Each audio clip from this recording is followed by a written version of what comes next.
प्रधानमंत्री मनमोहन सिंह के मीडिया सलाहकार रहे संजय बारू ने एक बयान दिया कि ममता बनर्जी, पश्चिम बंगाल की मुख्यमंत्री ममता बनर्जी को जो INDA है उस अलायंस को लीड करना चाहिए। वो राहुल गांधी से बेहतर मतलब वो बेहतर नेता हैं। अब इसके पीछे बहुत सारे कारण हैं, जिसको वो कुछ चीजों को वो एक्सप्लिसिटली कह रहे हैं, कुछ चीजों को इम्प्लिसिट तरीके से लोग समझ रहे हैं। अब उसमें सबसे महत्वपूर्ण बात यह है कि बीजेपी को कोई भी राजनीतिक दल अगर डिसाइसिवली चैलेंज कर पा रहा है, कोई भी दल और नेता डिसाइसिवली चैलेंज कर पा रहा है, और जो ये कहावत कही जाती है तू डाल डाल में पात पात, तो वो ममता बनर्जी हैं। SIR को लेकर के चाहे मामला रहा हो, चाहे वो वक्फ को लेकर के मामला रहा हो, चाहे वो पश्चिम बंगाल की किसी और कोई और इशू,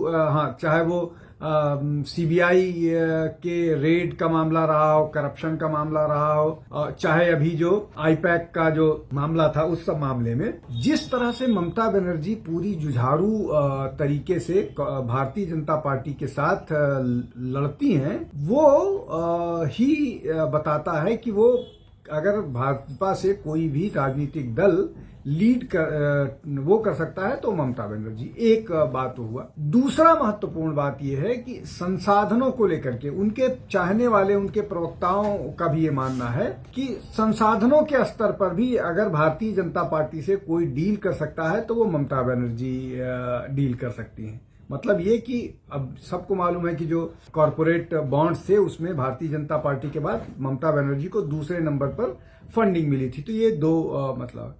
तीसरा जो बात कही जा रही है वो ये, ममता बनर्जी की सारे उसके बावजूद एक ऐसी छवि है कि वो ईमानदार हैं, उनके पास मतलब बहुत लैविश लाइफ नहीं जीती हैं। अब ये कुछ लोगों के लिए विवादित हो सकता है।